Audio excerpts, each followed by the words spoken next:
das perguntas que mais me fazem é: existe uma grande diferença entre o inglês que se fala no Canadá e o inglês que se fala nos Estados Unidos? Vamos descobrir isso hoje. Galera, esse é mais um vídeo patrocinado pela galera do Cambly. Caso você não conheça o trabalho dos caras, o Cambly é basicamente um serviço de tutores que estão disponíveis 24 horas por dia lá no site dos caras para resolver as suas dúvidas sobre o inglês. Você pode conversar com eles em videochamadas e aí conversar sobre o que você quiser e assim praticar o seu idioma com alguém que fala inglês nativamente. Eles têm tutores de todos os lugares do mundo onde se fala inglês nativamente. Além disso, as videochamadas que você tem com os tutores ficam salvas no site do Cambly, então você pode depois baixar e reassistir, e aí se tem alguma coisa que você não entendeu muito bem, você pode ir lá e ver de novo esse trecho, então isso é muito bom. Além disso, eles também oferecem várias lições de inglês em vários níveis diferentes, do básico ao avançado, passando até mesmo por lições preparatórias para exames de inglês acadêmico, como é o caso do TOEFL ou do IELTS. Então, por causa disso, o Cambly é uma solução bem completa para você que está querendo praticar mais o seu inglês ou até se preparar para fazer, sei lá, faculdade no exterior. Como sempre, vai ter um link aí na descrição para você experimentar o Cambly gratuitamente por 15 minutos para você ver como é que é o serviço. Então, vamos ao vídeo de hoje. O inglês com o qual a maioria dos brasileiros está mais acostumado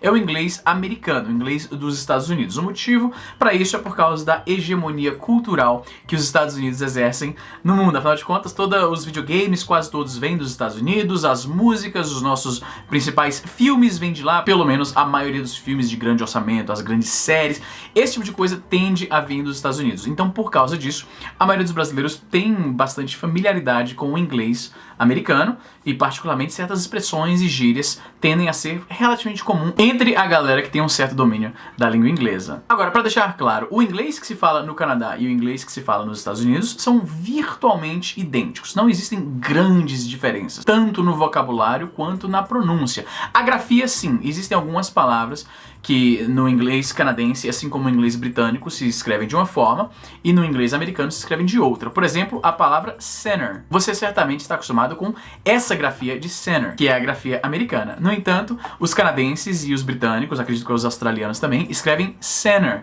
dessa forma, T-R-E. Então, apesar dessas pequenas diferenças, de forma geral, o inglês canadense e o inglês americano são bem aproximados. Só que existem algumas expressões canadenses que os americanos não conhecem. E de fato, eu, quando viajo para os Estados Unidos e às vezes falo algumas dessas expressões, algumas eu falo sabendo que vai causar uma reação de estranheza nos americanos e outras eu esqueço que simplesmente não existe nos Estados Unidos. Vou começar com uma dessas. A letra Z.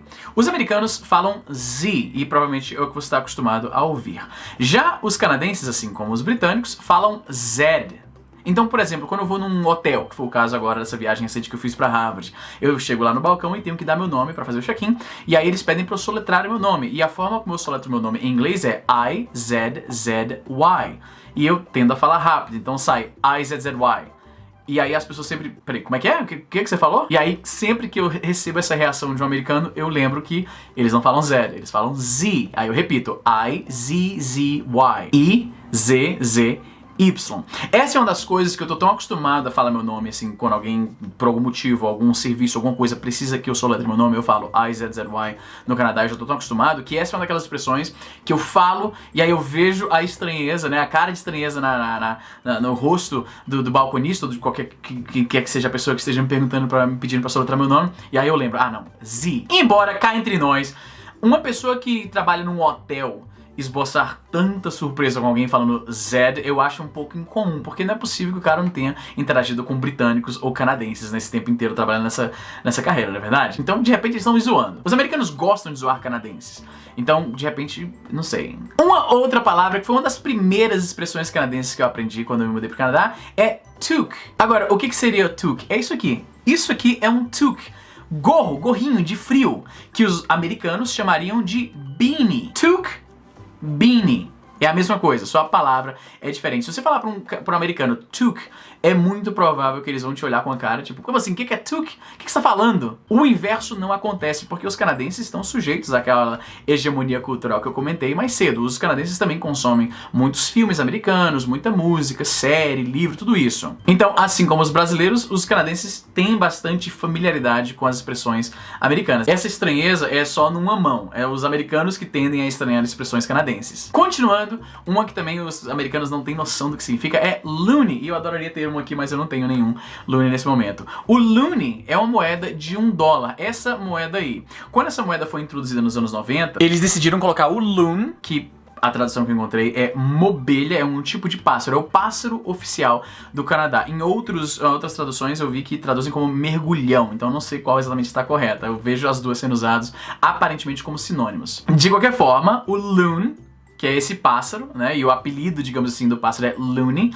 foi dado a essa moeda. Então, como a moeda de $1 tem um loon, então é o loonie. Loonie também pode significar maluco, meio pirado. Então, os americanos acham muito ridículo que a nossa moeda, o nosso dólar, se chama loonie, especificamente a moeda de $1. Só que como é a moeda de $1 canadense, algumas pessoas simplesmente se referem ao dólar canadense em geral como loonie. E aí vem aquela coisa, os americanos, como talvez você tenha percebido em séries e filmes, gostam de zoar o Canadá, gostam de zoar os canadenses, e aí isso é mais uma coisinha que eles usam pra, né, dizer que o Canadá não é nem um país de verdade, o nome da moeda dos caras é loonie. Como eu estou bebendo um refrigerante que não me patrocinou, então, acabou aqui já.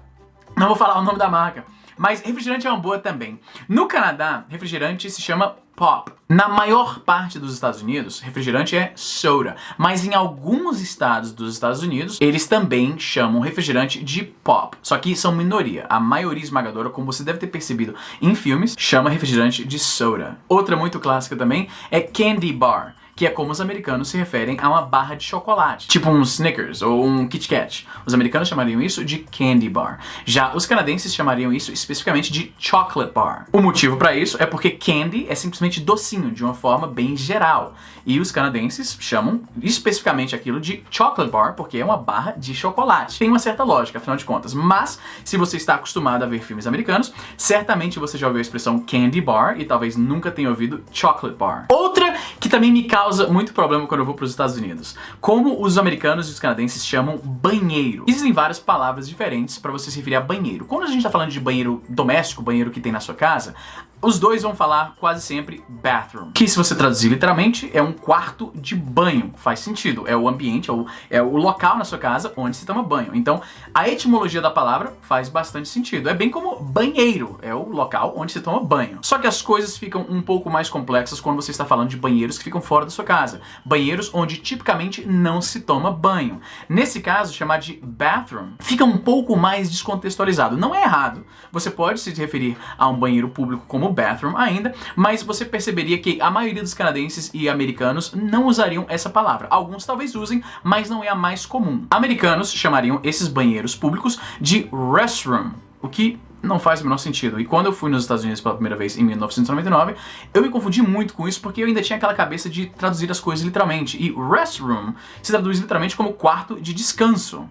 Então, não faz o menor sentido. Já os canadenses chamam banheiros públicos de washroom, que seria um banheiro onde você se lava, né? Porque wash é lavar. Faz mais sentido do que restroom. Apesar de que quando você vai no banheiro você não está de fato se lavando, a gente pode dizer que pelo menos as mãos você vai estar lavando. Então, washroom faz mais sentido etimologicamente do que restroom, porque ninguém vai a um banheiro para descansar. E finalmente, uma das expressões mais tipicamente canadenses, uma que realmente entrega que o sujeito mora no Canadá é E. Isso mesmo, E, só E e H. É, como eu falei, talvez a expressão canadense mais típica que existe. Para explicar como essa expressão é usada, eu achei que faria sentido chamar alguns tutores canadenses lá do Cambly. So, Anthony, what does A mean? Well, A is a very commonly used word here. Generally speaking, Canadians say, "Are you going for a coffee, eh?"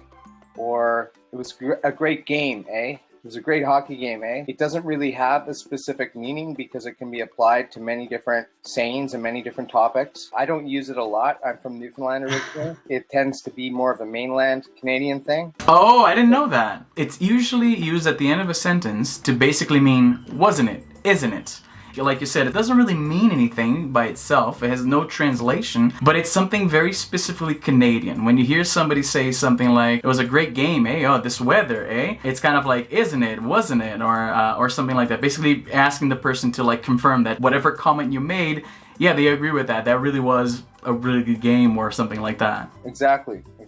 Yeah, that's how I interpreted it. A lot of Americans, when they hear that, know that a person's from Canada by virtue of them using a. It's used in the same way that some people might use the word right. We Canadians don't use right, we use a. The intonation is with a question mark, and we're looking for agreement. A second meaning, it's not exactly agreement. One of our favorite phrases is to greet each other with, how's it going, eh?